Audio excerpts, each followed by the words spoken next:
Nous nous sommes déjà rencontrés lors de la Foire internationale du commerce des services 2020 il y a 2 ans. Oui. Et donc, est-ce que vous avez apporté quelque chose de différent cette année?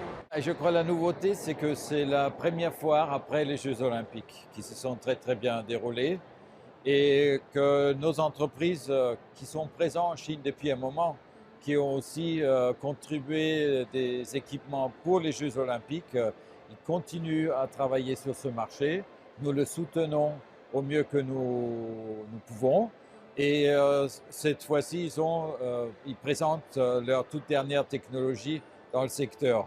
Pour cette édition de l'exposition des sports d'hiver, qu'est-ce qui vous impressionne le plus? Ce que nous voudrons pour cette édition, que nos potentiels clients puissent venir pour qu'on puisse leur présenter les technologies et l'expérience autrichienne et qu'on puisse discuter de leurs futurs projets.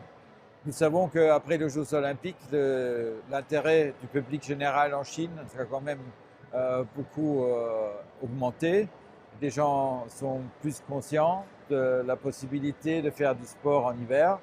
Et donc, il y a de plus en plus de projets dans différentes provinces de la Chine. Et donc, pour se faire connaître, ce serait bien que les responsables puissent venir à cette foire et visiter notre stand. Et je pense que l'Autriche a un savoir-faire non seulement technologique, mais également en termes d'expérience, d'organisation d'un lieu de sport d'hiver et en termes d'écologie de l'endroit. Je pense que nous pouvons apporter des conseils du savoir-faire.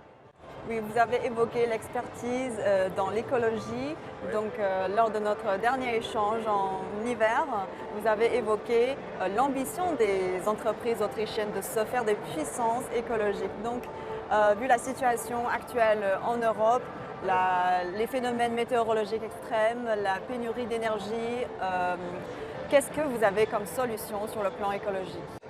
Il faut surtout organiser les choses de façon où on économise davantage l'énergie. Ça concerne également le fonctionnement d'une télécabine. Ça a aussi besoin de l'énergie. Donc on va peut-être faire fonctionner un peu moins, on va peut-être installer des panneaux solaires ou des sources d'énergie complémentaires. Mais tout ça, ça a un prix. Et puis nous sommes nouveaux à être confrontés avec ces phénomènes. Donc ça va se développer de plus en plus, je veux dire aussi par l'expérience que nous vivons et que nous allons vivre.